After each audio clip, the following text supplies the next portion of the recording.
No one gives a shit about your 7-figure revenue. It's all about profit margin and net worth. 13% of the Australian population are considered millionaires, meaning they've got a net worth over $1 million. But I would say almost all of them did it through property. And how they did it was I could have bought real estate, but I didn't know where I was going to live. I didn't want a mortgage to be anchored to. I felt like it was going to corner me and hold me down. One day, I sat down and thought, I want to become a millionaire. What do I have to do? How long is it going to take me? I'm Lloyd James Ross, 7-figure investor and entrepreneur, and I've helped thousands of business owners and professionals turn financial stress into success. If you're stuck in old money habits, overwhelmed by investing, or unsure where to start, this is for you. I'll give you the mindset and strategies to take control, grow your wealth, and achieve financial freedom. It's time to make your money work for you. How I made my first million. That's the episode. It's going to be fun to tell a little bit of this story. And throughout the story, I'm going to impart pieces of lessons for you so you can also make your first million. Now, when I talk about making my first million, I don't mean my first $1 million of revenue coming in from my job or my business. I mean my first $1 million net worth, where my assets minus my liabilities equaled $1 million. And I didn't do it alone. Success is a team sport. So I don't like those terms like self-made millionaire. If you're using your phone, Steve Jobs invented that. Steve Jobs helped you. So I did this with my wife, Alicia, who was on one of our episodes recently you saw. And this is how I did it. In fact, I wrote this book, this one, you see here, showing the exact process by which I did make that first million. So people often say when they see a book that gets promoted and people buy, they think that their money making is from the book about how to make the money, and it's not. I actually wrote that book after we became millionaires. And so this is where it started. I was in a job. I was in Abu Dhabi working there. I was 22, 23.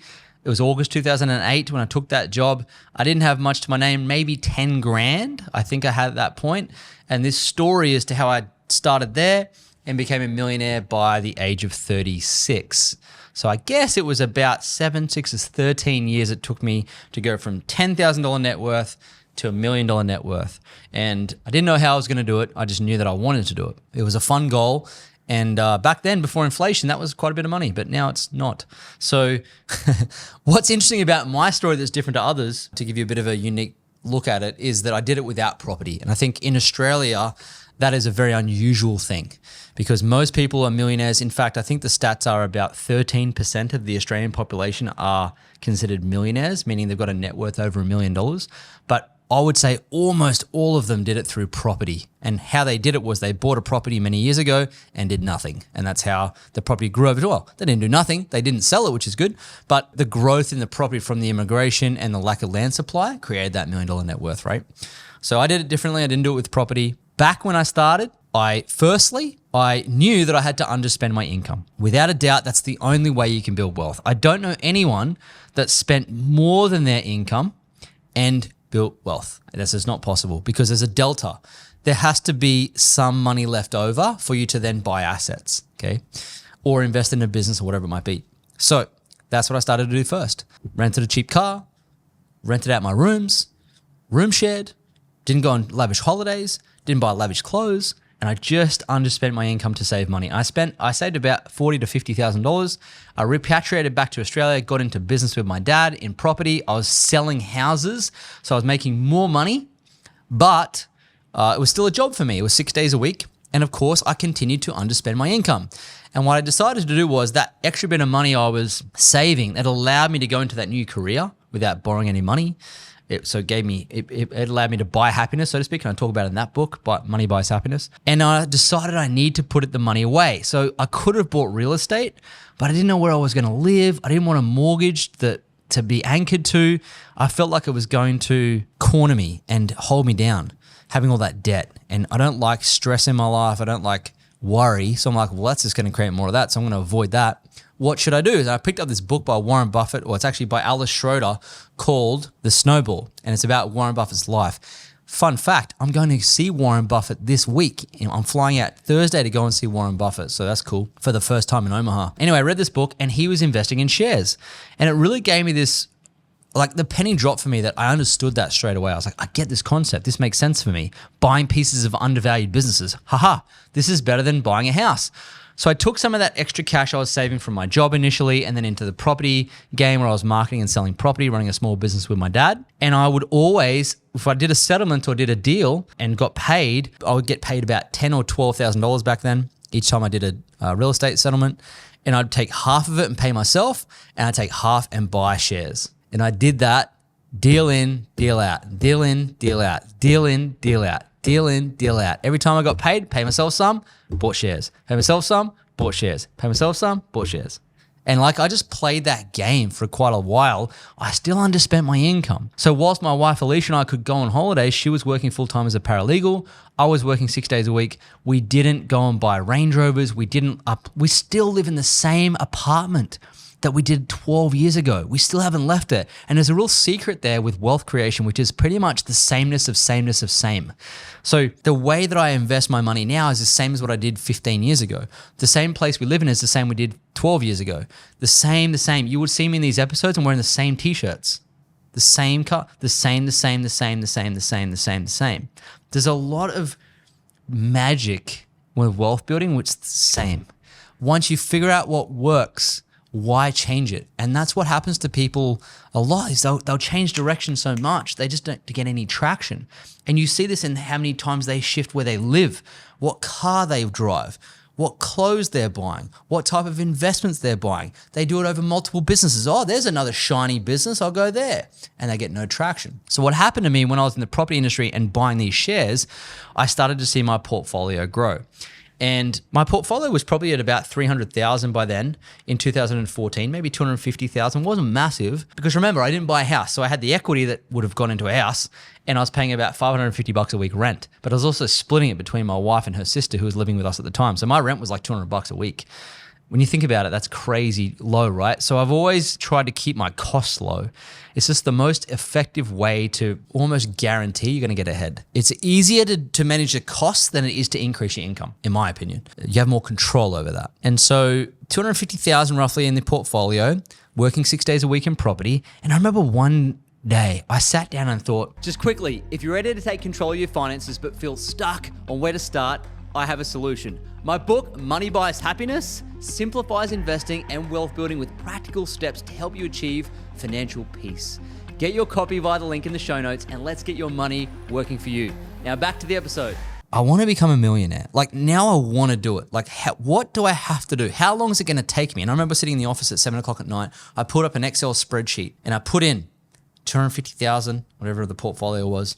I'm saving 25 grand a year. Buying stocks, I have no debt. This is my income. I think it's probably going to stay very similar. Hopefully it goes up if I can do more deals. And I realized it was going to take me like 15 years to become a millionaire. And at the time I was probably about 30, 31. I was like, oh my God, I want to be a millionaire at 45, 46. Like, what am I going to do? And I realized I can't cut them anymore. Like I still want to have a reasonable life.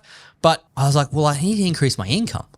So how was I going to do that? And then my sister introduced me to a business model called network marketing, accidentally fell into it. And I tried the products, got in shape, actually went on to win a bodybuilding competition using the products, which is really life-changing for me. And then I helped other people get the products and use them.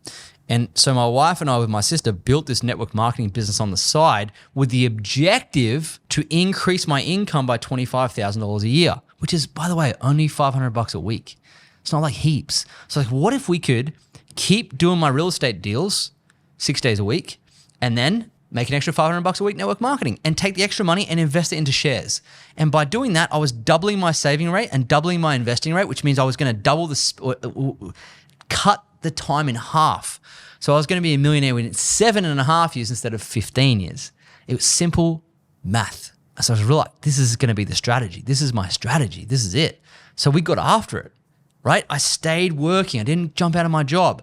I would do appointments in the office, then go downstairs and get on the phone, do network marketing, go back upstairs, do an appointment, come do marketing. It's just boom, boom, boom. On weekends, we'd drive and fly to Sydney to learn more about network marketing. We would do things on the weekend in the evenings. I'd pick Alicia up from work, go home, sit in the car, do the work. And we did that for 4 years from when we started in 2014, 2018. And in that time frame, we reinvested a lot back into building that business. But what we developed is about $180,000 a year of extra money on the side while we're in our jobs. And I realized at that point, we were able to add about another $500,000 to the portfolio, maybe 400,000. And by the time I left my job in the property business in 2018, the portfolio was at about 650,000. Okay. And as I left that in 2018, right, by the time 2020 rolled around, the portfolio had lifted from 650 to 700,000 up to $1 million.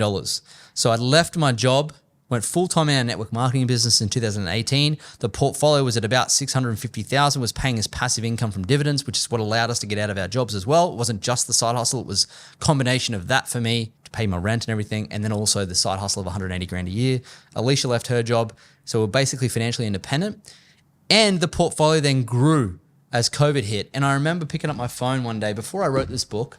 Okay, I was like, I really want to write a book about how we did this, because if you think about it, we became financially free out of the rat race in our 30s, completely free, which is unbelievable, really, when you think about it. And back then, especially. And I had $1 million portfolio. I was like, well, this is interesting. Didn't own any property. I'd like to be able to get it to $1 million before I write this book. And I remember before we launched this book down in Currumbin, I looked at my phone, pulled up my portfolio, and it was like $998,000. It was just sitting there. I was watching it. I was like, oh my God, I want it to be $1 million. I want it to be $1 million. And I clicked and I scrolled the phone down, hit the record button, and I recorded. And I'm sure if I pull up the recording now on my phone and go back far enough, I could find it.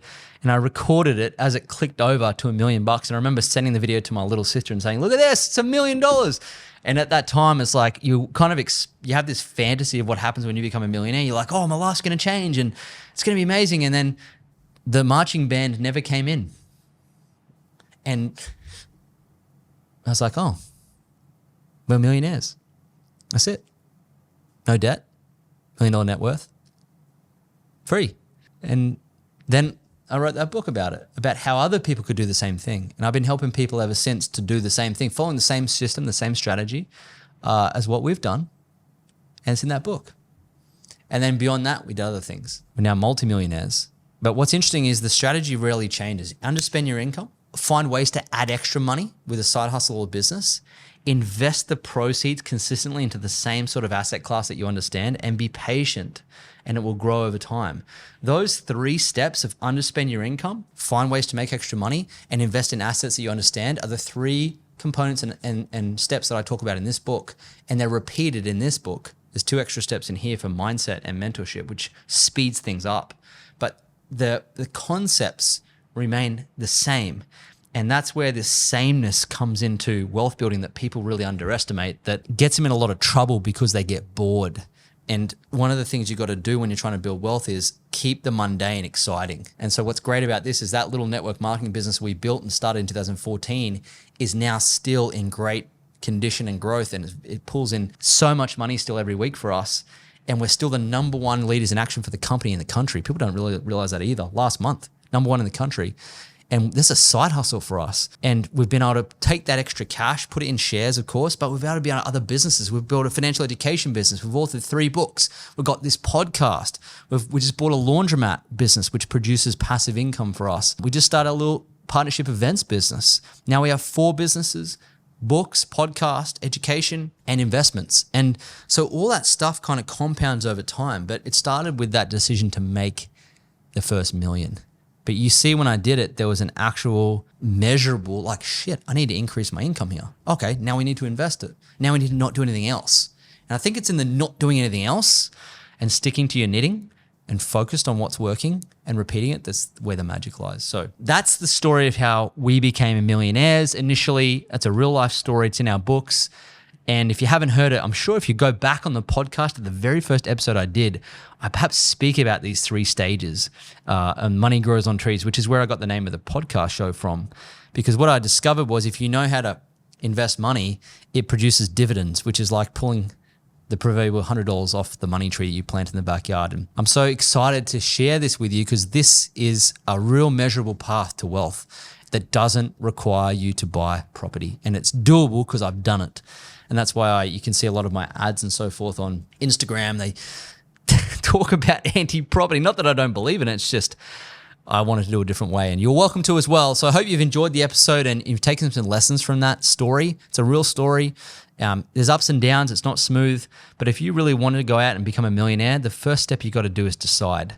And that will make all the difference. Once you decide, if your why is strong enough, the how will look after itself. So if you've enjoyed this, share the episode, hit the subscribe button, leave me a question or a comment below if you're watching on YouTube. And I'll talk to you in the next episode of the Money Grows on Trees podcast. Thanks for listening to Money Grows on Trees. If you enjoyed the episode, leave a 5-star review on Apple Podcasts and Spotify, and subscribe to us on YouTube so you never miss an episode. And if you're serious about building wealth, make sure to check out the links in the show notes and follow me on all social media platforms at Lloyd James Ross for more. See you in the next episode.